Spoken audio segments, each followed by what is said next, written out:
जीवन को अगर वास्तव में हम जी रहे हैं और जीवन को सार्थक बनाना है तो उसकी 3 कड़ी है। एक का नाम उपासना, दूसरे का नाम साधना और तीसरे का नाम आराधना। उपासना, साधना और आराधना। पर हम एक पक्षाद लेके चलेंगे। इसके 2 अर्थ हैं। पहला तो देखिए, इसे अगर आप संधि विग्रह करें, जैसे बांट ले 2 भागों में, तो उप और आसन। उप माने होता है नज़दीक, पास, और आसन माने बैठना। पास बैठने के नाम को बोलते हैं उपासना। पास बैठना माने उपासना। किसी के पास बैठे अर्थात उसकी आप उपासना कर रहे हैं। पास बैठने से क्या फर्क पड़ता है? यदि आप पास बैठेंगे तो उसके गुण अपने आप आपको प्रभावित करेंगे। जैसे यदि आप अग्नि जल रही हो, भी ठंडी आने वाली है, तो लोग अलाव जलाते हैं। हमारे यहाँ कौड़ा बोलते हैं, अशुद्ध देश में कौड़ा बोलते हैं। तापे हो तो ठीक है। वो जलता है तो उसके पास हम बैठते हैं तो उसकी आँच हमको लगती है और कुछ करना नहीं पड़ता, बस एक ही काम करना पड़ता है, उसके पास बैठ जाइए तो आपको आँच लगेगी। ऐसा नहीं कुछ और करिए, वो लग नहीं रहा तो उसमें से निकाल के ढूंढ लगाइए, ऐसा कुछ नहीं है। उसके पास बैठेंगे तो आपको गर्मी लगेगी, उसमें कोई दो राय नहीं। समंदर हो, नदियाँ हो, उसके पास आप बैठेंगे तो आपको ठंडक महसूस होगी।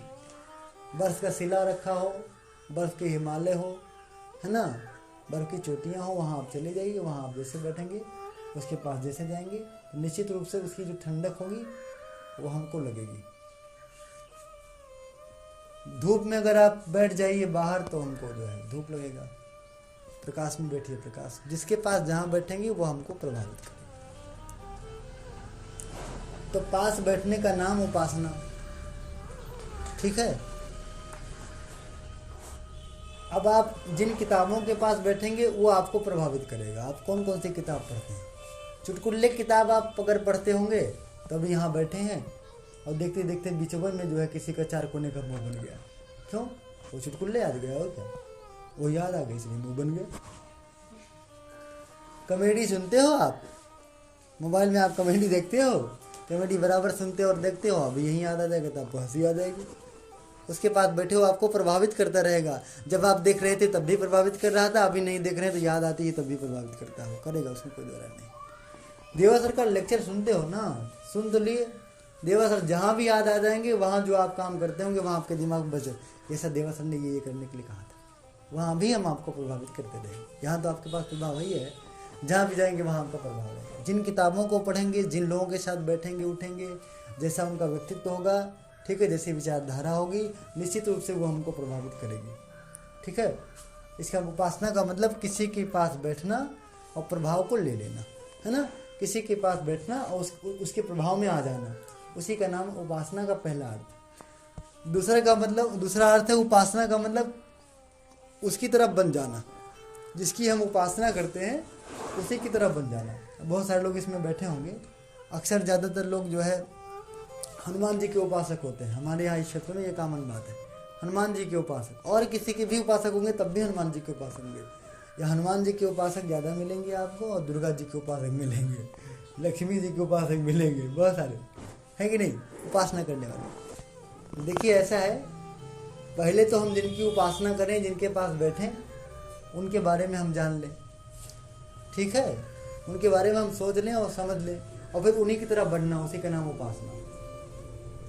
तो हमको किसके पास बैठना है? हमको भगवान के पास बैठना है। अब आप चयन कर लिए भगवान का कौन सा रूप आपको पसंद आता है। सरस्वती का रूप आता है कि हनुमान जी का रूप आता है, शिव जी का रूप आता है, कृष्ण भगवान का रूप आता है, राधा जी का रूप आता है, गायत्री माता का रूप आता है। कौन से भगवान आपको पसंद है, उनके पास डेली बैठिए। तो सर उन्हें ढूंढने का, कहीं ढूंढने की आवश्यकता नहीं है। जहाँ भी आपको वक्त मिल जाए, जहाँ भी आपको समय मिल जाए, पूजा घर आपके पास होगा, पूजा का स्थल होगा, वहाँ आप बैठ जाइए, पेड़ के नीचे बैठ जाइए, छत पे बैठ जाइए, स्कूल में खाली हुए इंटरवल में जहाँ भी जगह हो वहाँ बैठ जाइए, कोई दिक्कत नहीं है। और ये महसूस करिए कि मैं उनके पास बैठा हूँ। परमात्मा तो कण कण में है, जब वो कण कण में है तो हर जगह होगा ही। तो जहाँ भी बैठे वहाँ महसूस करें हम अपने भगवान के पास बैठ रहे हैं, और उनका जो भी, उनकी जो गर्मी है, उनकी जो शीतलता है, उनके अंदर जो गुण है, उनके अंदर जो एनर्जीज है, वो सब हमको प्रभावित कर रही हैं एकदम। ये हम महसूस करें, उनका प्रभाव हम में आएगा एकदम निश्चित रूप से। दूसरी बात, उनके समान बनने की कोशिश करिए। तो पहले उनको आप सही से जानेंगे तब आप बन पाएंगे। यदि आप हनुमान जी के उपासक हैं, मैं हनुमान जी का उपासक हूँ, क्यों? क्योंकि मैं भूत भगाता हूँ। जैसे हनुमान जी का नाम लेता हूँ तो भूत प्रेत भाग जाते हैं। यही करते थे हनुमान जी, भूत प्रेत भगाते थे। तब मैं क्या करता हूँ, लड्डू चढ़ाता हूँ, अच्छा नंबर लाता हूँ। ये करते थे। हनुमान जी के पास नहीं है, उनको कपूर खिलाता हूँ, उनके नाक में अगरबत्ती ठोस देता हूँ। यही हनुमान जी की उपासना है। इसी को हनुमान जी की उपासना बोलते हैं।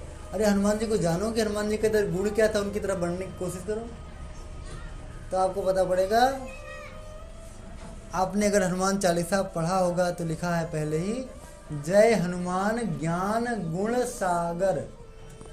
हनुमान जी की परिभाषा में क्या गया, ज्ञान गुण सागर। वे ज्ञान के और गुणों के सागर हैं। क्या आप लोग ज्ञानवान बनना चाहते हैं कि अच्छी अपना सिलेबस तो है, या आपको जो है मैथ से कोई ज्ञान नहीं आएगा। ज्ञान और शिक्षा अलग चीज़ है। शिक्षा जो है वो बाहरी चीज़ है। आपको ये पता पड़ेगा ठोस द्रव और गैस क्या है, इलेक्ट्रॉन प्रोटॉन न्यूट्रॉन क्या है, इतिहास क्या है, भूगोल क्या है, धरती क्या है, आसमान क्या है, बारिश कैसे होती है, धूप कैसे आती है, ये सब आपको पता पड़ जाएगा। ये तो बाहरी शिक्षा हो गई। ज्ञान दूसरी चीज़ होती है, ठीक है। ज्ञान का मतलब होता है सुबह से शाम तक हर जगह पता लगा, खूब तेज़ आंधी आई, हमारा मकान गिर गया, ढह गया, टूट गया, तो यदि आपको ज्ञान होगा तो उसमें आपके चेहरे पर कोई शिकन नहीं आएगी, कोई दिक्कत नहीं। आपको पता पड़ेगा change is the law of nature. परिवर्तन ही प्रकृति का नियम है। आज टूटे है कल बनेगा। बना था, टूट गया, फिर बन जाए, कोई दिक्कत की बात नहीं। आपको पता पड़ेगा प्रकृति इसका वो है। कोई सामान आपका खो गया, पहले तो आपके पास था नहीं, आप खरीद लिया, खो गया, कोई दिक्कत नहीं, ये तो आएगा जाएगा। प्रकृति की विधि व्यवस्था है, तो उससे आपको तनाव नहीं होगा। ज्ञान जब आपको हो जाएगा तो आपको गुस्सा आएगा तो उस पर आप कंट्रोल करना जानेंगे। गुस्सा आ तो गया पर मैं कंट्रोल कर सकता हूँ। ज्ञान जब में आप में आ जाएगा तो कोई भी व्यक्ति से गलती हो जाए, कैसी भी गलती हो जाए, तो उसे आप हर दृष्टि से क्षमा करने के लिए राजी होंगे, कुछ बोलेंगे नहीं, आप क्षमा कर देंगे, कोई दिक्कत की बात नहीं। ज्ञान जब आ जाएगा तो कोई छोटी बड़ी बात करता हो, विरोध करता हो, कोई दिक्कत, हम सब सहते चले जाएंगे, कोई दिक्कत की बात नहीं। ज्ञान जब आ जाएगा तब आपके पास गाड़ी घोड़ा मकान कार होगा तो आपके अंदर अहंकार नहीं आएगा।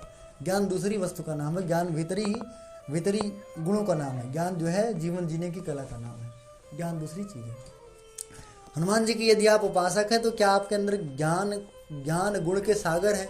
तो ज्ञान में आप सागर तो नहीं बने, पर कुछ ज्ञान है आपके पास जो सुबह से शाम तक काम आता हो। टीचर ने आपको डंडा मार दिया अच्छे के लिए, डांट दिया, आप रूठ के चले गए, यही आपका ज्ञान, यही ज्ञान है, तो आप पढ़ाई आपकी सब बेकार है। माता पिता और गुरु, ये तीन का ऐसा अधिकार है जो आपको दंडित भी कर सकते हैं, सहजतापूर्वक मार भी सकते हैं, धूप में भी खड़ा रख सकते हैं, खाने को भी नहीं देंगे, बस इसलिए क्योंकि आप अच्छे बन जाओ। उसके पीछे यही है कि आप बिगड़ो नहीं, आप महान बन जाओ, आप पढ़ के बड़े हो जाओ, ये एक उद्देश्य है। ऐसा कोई उद्देश्य है। और दूसरे को हम किसी और कारण से मार सकते हैं। गुरु जो है किसी और को मारना होगा, किसी और चीज़ के लिए मार सकता है, किसी भी बात के लिए मार सकता है, उसकी कोई बात पसंद नहीं है इसलिए मार सकता है, ठीक है।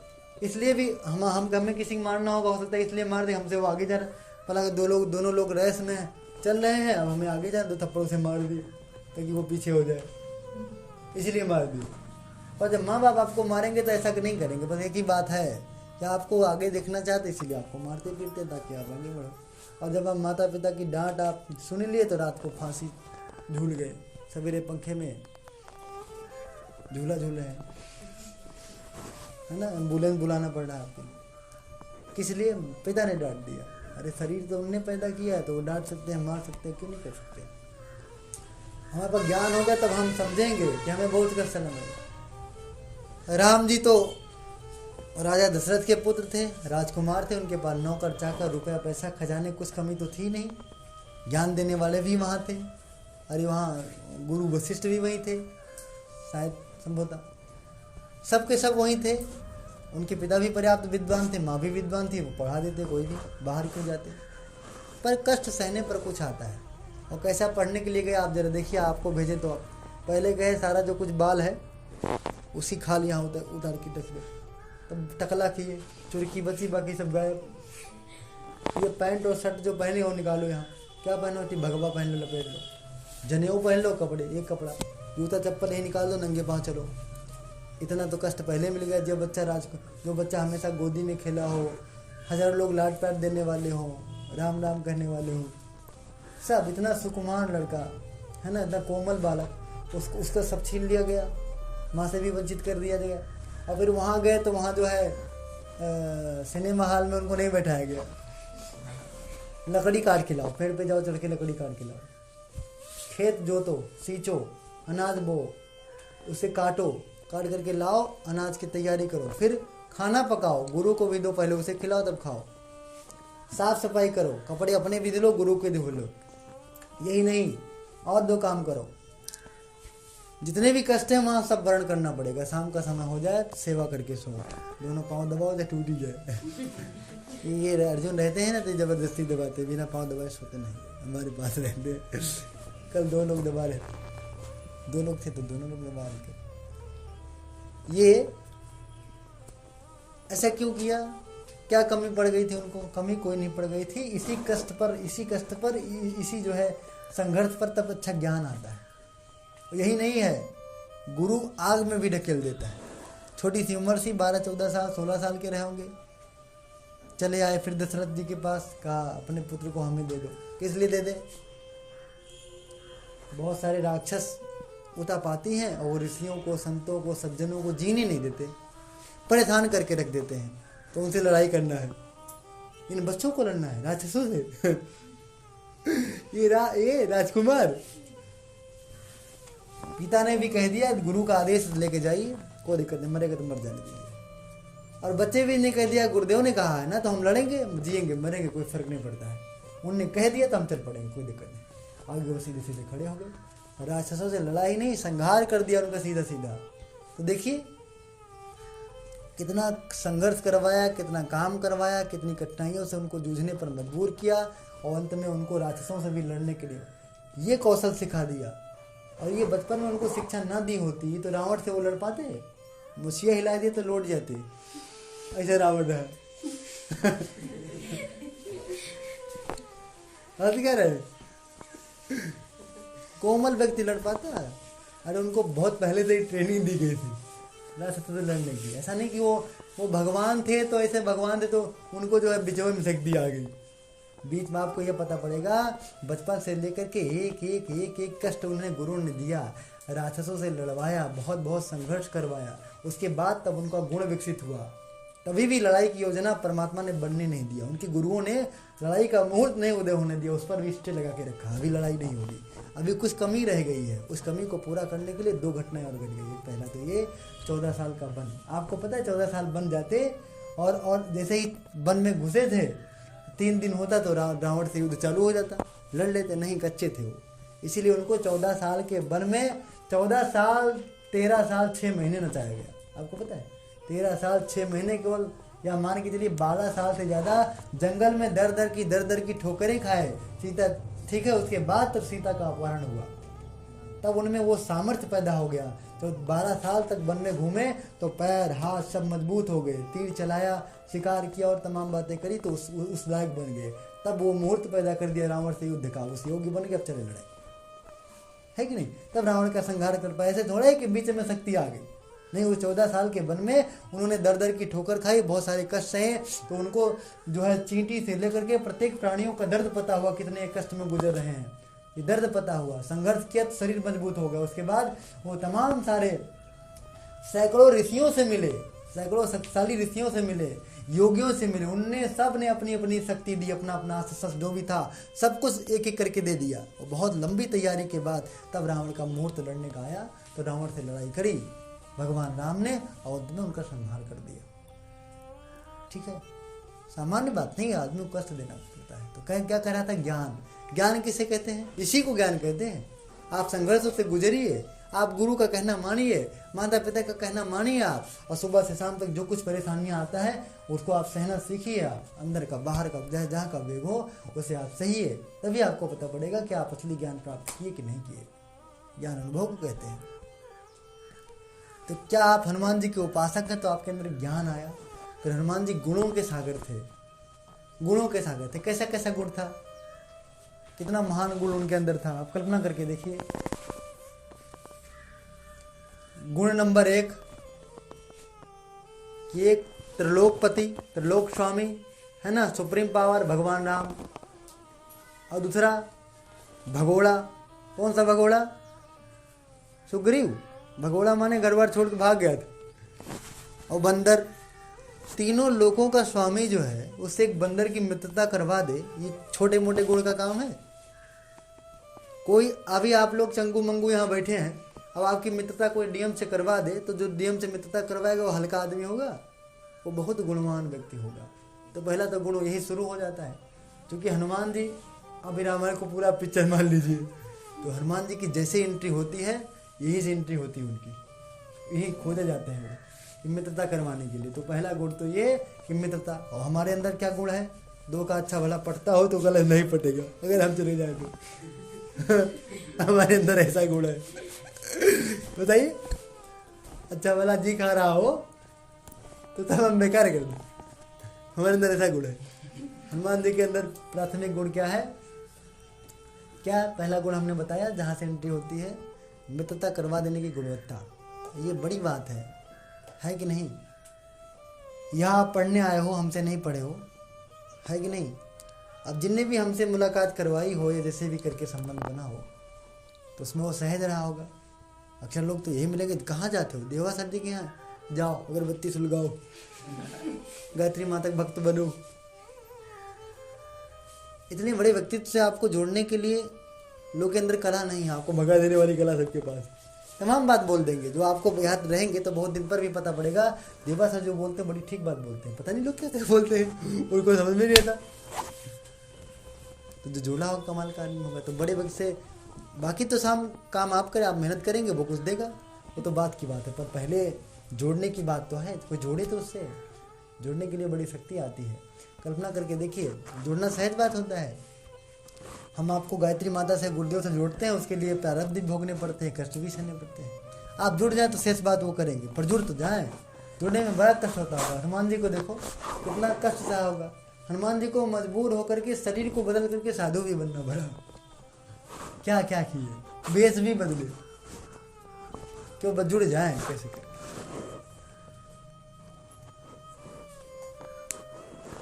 ठीक है, आइए 2 कदम आगे बढ़िए।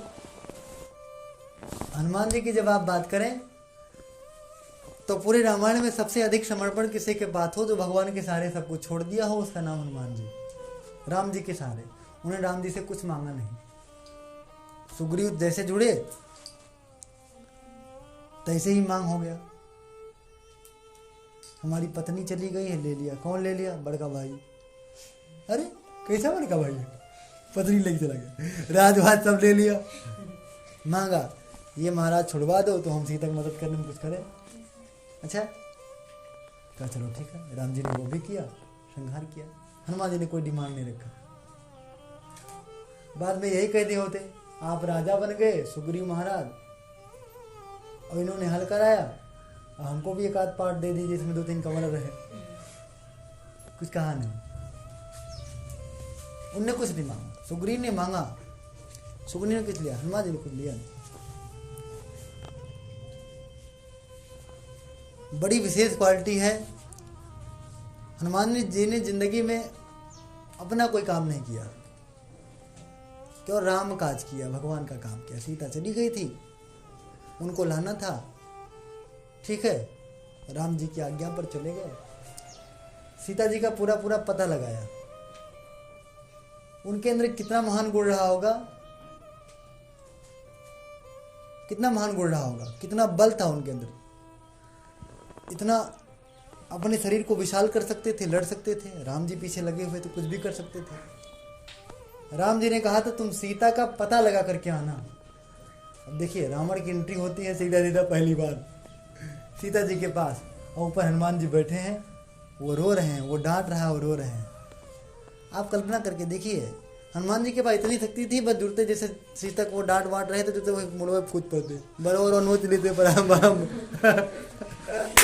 बादल रावे के बराबर नोच लेते, उखाड़ के बाहर देते, 2-4 गदा लगा देते।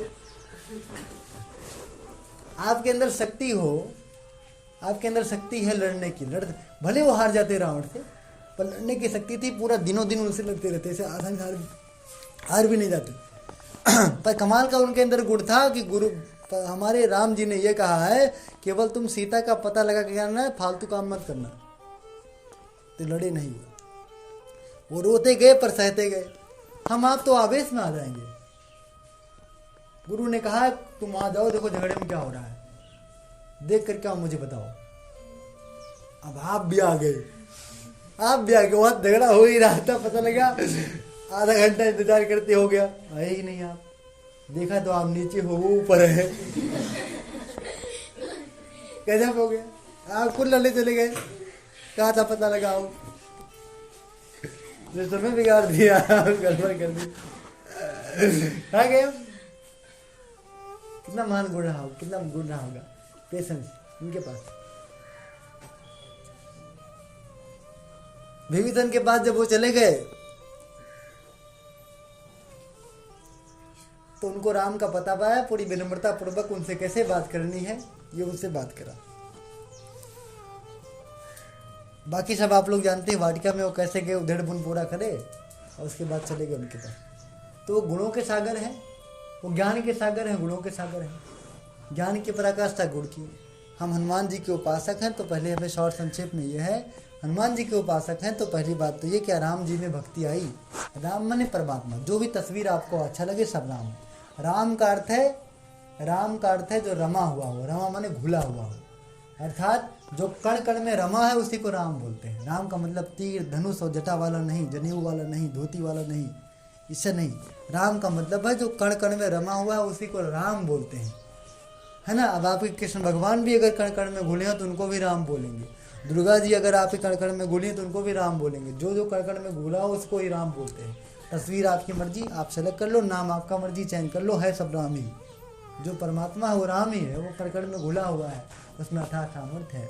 अपने हिसाब से परमात्मा का गुरु का आप सेंड कर लो, जब वो कह दे तो उसकी बात का आप करो, है कि नहीं। या जो आपने जो भी भगवान को तय कर लिया उसके साथ। उपासना का मतलब है की तरह बन जाना। अंतिम उदाहरण, जाना है क्लास लेने, हाँ थक गए, अलमारी में बैठ जाओ। अरे वो पूरा चेयर जानना यार, पता की क्या बात है, मैं थक जाऊंगा तो मैं उसी में बैठता हूँ। अरे मैं बता रहा हूँ, उसको पता नहीं क्या हुआ, यहाँ से कोई कुर्सी लेके चला गया, सरका लिया। यहाँ चाबी रहती, जिसकी मर्जी आए जाए, और हम उसका रोते नहीं। किसी ने चारों पैर भी तोड़ दिया कुर्सी का, हम सोचते हैं कोई बात नहीं, कोई बात नहीं, हम ये सब भगवान का है, तोड़े फोके जो मन गए, इनको सब रहता है, जो मन के लेके जाए। अब क्या कहें, पंखा भी खोल लेके चले गए, ले गए कुछ, हमें उसे कोई ना कभी उसके लिए रोया ना बिलखा ना कुछ कहा, नया लग जाएगा। जाने जो सब संसार परमात्मा का है, जो ले गया होगा यूज करने को। तब जब कुर्सी कुछ दिन नहीं थी तो हम जो है आराम करने के लिए इसी अलमारी में बैठते थे। अरे फोटो नहीं लगा था यार, हंस रहे हो। आराम से पढ़ा ले और इसी अलमारी में बैठ जाओ। वाह।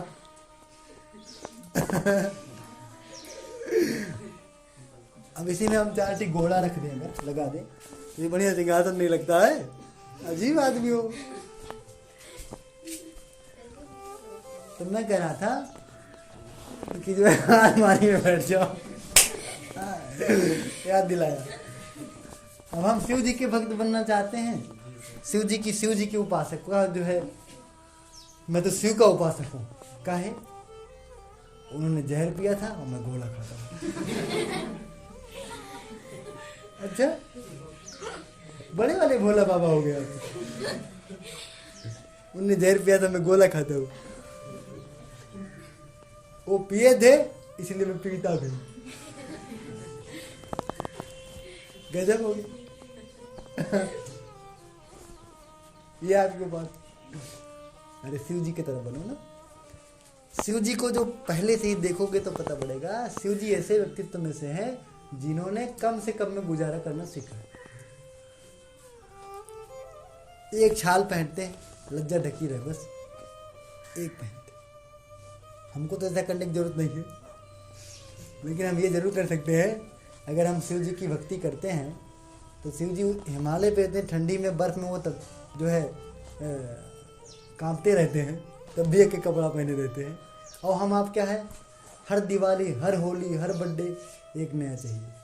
उसके बाद बक्सम नीचे हीरो की जन्म मिल जाए, वह ना हो तो डेहरी में हुए। नहीं तो बोरम भर के टाड़े फेंका हुए। कौन वाला? वह बर्थडे वाला। अजीब आदमी। काहे का कपड़ा? आप 3-3, 4-4, 5-5 साल पे का जोड़ी लिया करी, नहीं लीजिए कपड़े प्रेस। और जो कुछ कपड़ा आपके यहाँ पैक हो उसे निकालिए, धुलिए, प्रेस करके दे दीजिए जिनको जरूरी है। चुपके दे दीजिए। मम्मी बताएंगे मैं देने जा रही हूँ तो बोलना तुम्हें पहने दे हैं, तो पैर छोट हो गए, ना पहने दे ना दे दे, सब काम करो। चुपके से ले लो, धुल करके प्रेस करके, जिसको जरूर दे हो, बाद में ढूंढे मिले नहीं मिले, दे आओ। परोपकार करने के लिए किसी से पूछने की जरूरत नहीं है। किसी के काम आ जाता हो तो दे दो, पूछने की कोई जरूरत नहीं, पाप नहीं है, अच्छा है। तो जहाँ किसी कल्याण हो वो पुण्य है, वो सत्य है, वो पाप नहीं। तो वो एक कपड़ा पहनते हैं। हम लोग भी चाहें कम से कम में गुजारा करें। 3 जोड़ी 2 जोड़ी 3 जोड़ी है, उसको हम धुल के प्रेस करके आराम से पहन लेंगे, ज़्यादा पैसा नहीं। यदि आपके पास पैसा बचा रहेगा तो आप किसी की सेवा करेंगे। नहीं तो आपके अंदर ये भाव है, सर जी मैं तो सेवा करना चाहता हूँ, लोगों को दान करूँगा, दवा लूँगा, किताब बांटूंगा, ये करूँगा, पेड़ लगवाऊँगा, कहे कमाऊँगा तब करूँगा। सही सोच है, सोच तो बड़ी अच्छी है, और गंदौड़ी भी है, गंदी भी है। बुद्धि तुम्हारी 2 कौड़ी की है। अब की बार मेला में गया था, देख आया 12,000 वाला जूता। अब दिमाग में वही चल रहा है। दिल में तो ये चल रहा था कि लोगों की सेवा करेंगे, तो दिल में परमात्मा बैठा है, वो तो सेवा ही चाहता है। अब दिमाग में 12,000 वाला जूता नाच रहा है। अब कैसे करके जो है गेहूं बेचे, एक गिरवी धरे, तो जूता लेके आओ, तो अगर जूता हटे, सेवा कब करेगी? कुछ नहीं करेगा। जिसका अपने पेट नहीं भरेगा, अब ये कपड़ा लिया था 5 और चाहिए, दूसरे क्या दान करोगे जब तुम्हारा पेट इतना बड़ा हो गया है, जहाँ दुनिया डंप हो जाए? सेवा क्या करोगे? क्या कर पाओगे? कैसे सेवा कर पाओगे? तो बहुत ज़रूरी है कि हम कम से कम में गुजारा करें, थोड़े में गुजारा कर लें बस। शिव जी कम से कम में गुजारा करते, इसीलिए हमको कपड़ा, जूता, चप्पल, बैग, जो भी साधन आप प्रयोग करते हो, कमरा भी, घर भी उतना हो जितने में हमारा काम चल जाए। नहीं सर जी हम 5 मंजिला बनवाएंगे, एक में दोपहर में लौटेंगे, एक में रात में सोएंगे। गधा कमरा बनवाया सोने और लौटने के लिए, 5 एक में नहीं काम चला पाता है। जब मेला जाता है तब सामान ले आता है, कोई ना कोई सामान ले आया, और सब सड़ा है। सवेरे जब झाड़ू लगाओ तो उसे मेहनत करके हटाओ 5 बार। झाड़ू एक कमरे में 3 मिनट लग जाती है। और क्या कर रहे थे, क्यों लेट हो गया? सर झाड़ू लगा रहे थे। ऐसा कौन सा घर था कि इतना देर लग गया झाड़ू लगाते? घर सर छोटा ही है, सामान इतने हैं कि इधर उधर करते करते दिक्कत हो जाती है। अरे इधर उधर क्यों करते हो, दे दो किसी काम आए, काहे रखते हो घर में, काहे खरीद के लाते फालतू। जो काम की बात हो वही लो, बाकी सब परेशानी देगा। फालतू बात बस सोचो, गाड़ी घोड़ा मकान ये सब जितनी जरूरी उतना ले लो। सर मैं गाड़ी लेने की सोच रहा था, स्कूटी ले लेती तो ज़्यादा अच्छा था। ले लो भैया, तुम्हें बहुत बड़ा काम हो गया। तब कहाँ जाना आना रहता है, बस घर से स्कूल आने से जाना रहता है, तो तुम्हारी आवश्यकता नहीं है। दिमाग में एक खोपड़ी सवार हो गया है, हम चलब तो हम सब देखे, तो दिखाओ भैया, जाओ खरीदो, 1 लाख रुपया फूको और दिखाओ। बाद में जब B.Ed वोड करना होगा या कहीं पैसा लगेगा पढ़ाई वढ़ाई के लिए, तब भैया नहीं है तो रोना। ज़रूरत नहीं है, गाड़ी चाहिए। क्यों गाड़ी चाहिए थोड़ी देर के लिए? क्यों गाड़ी लेते हो? पैदल चलो, साइकिल चलो, बहुत है। फालतू बात मत करो। गाड़ी लेने से बड़ा सुकून मिलेगा। अरे बेटा जब मोबाइल नहीं थी तो लगता था हो जाए तो बड़ा सुकून मिलेगा। आज मोबाइल हो गई है, डायरेक्ट नीचे पड़ा है, जाओ हेर लो। 4-5 दिन चार्जिंग में नहीं लगा था, 1 हफ्ता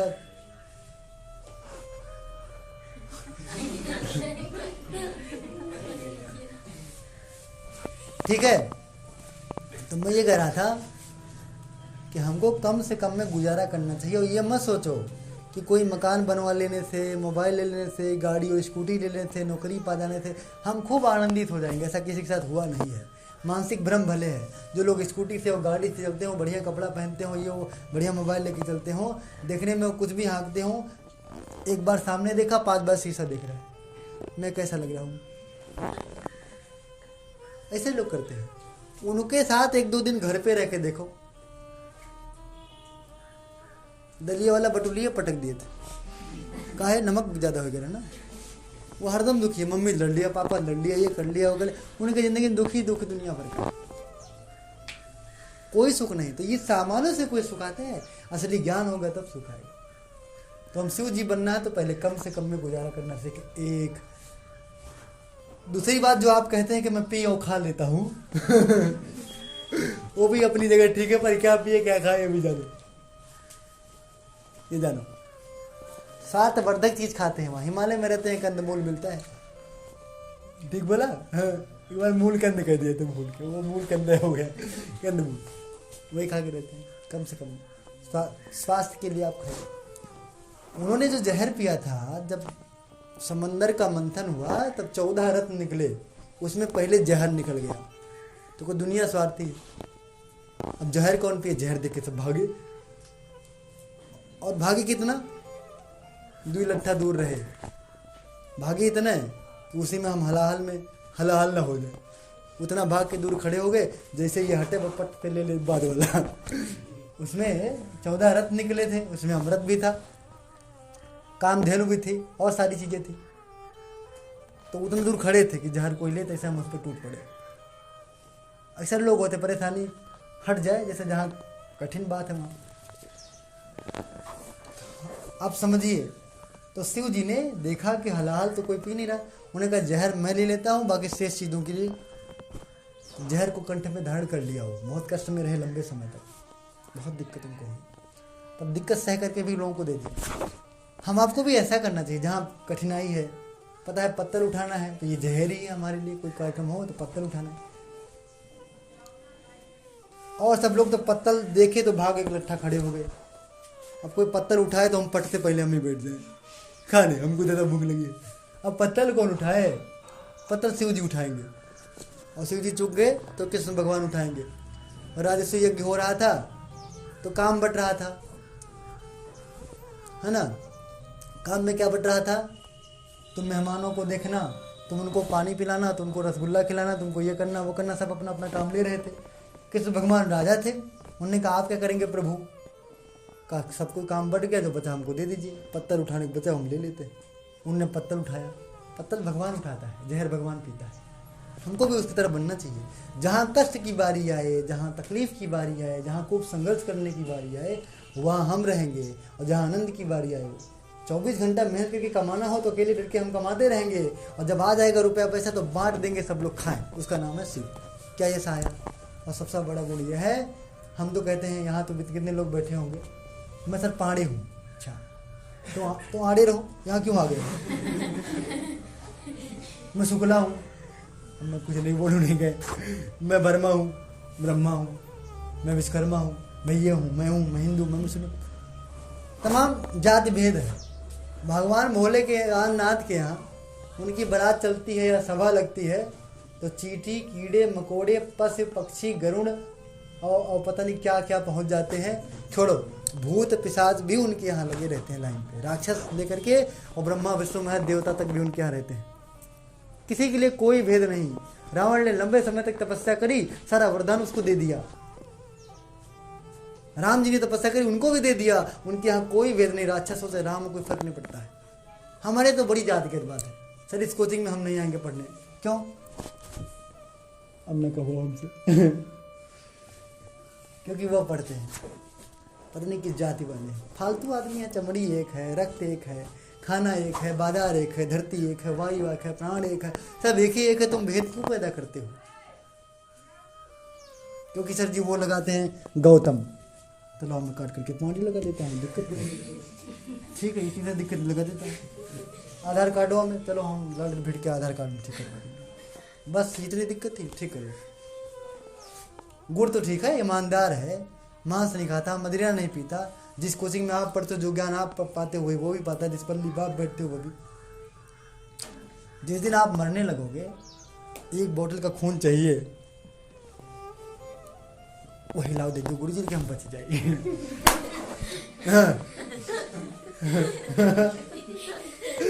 दूसरा साल और चलिए। फालतू फालतू काम करता है, बताइए। हम भेदभाव करते हैं, वो कहते हैं शिव जी के उपासक हैं। सार संक्षेप में आइए, आज का टाइम ओवर करते हैं। अंतिम बात तो यह है कि उपासना का मतलब है किसी के पास बैठना, और यदि आप बैठेंगे तो निश्चित रूप से उसका प्रभाव हमें आना लगेगा। हमारे साथ आप लेक्चर देंगे तो क्या हमारा गुण आप में नहीं आएगा? अरे हमको साल भर हमारे साथ रह जाइए तो देवा सर की तरह आप भी हो जाएंगे, दुबले नहीं, काम काजू, विचारू, विचारक बोलते हैं। है ना।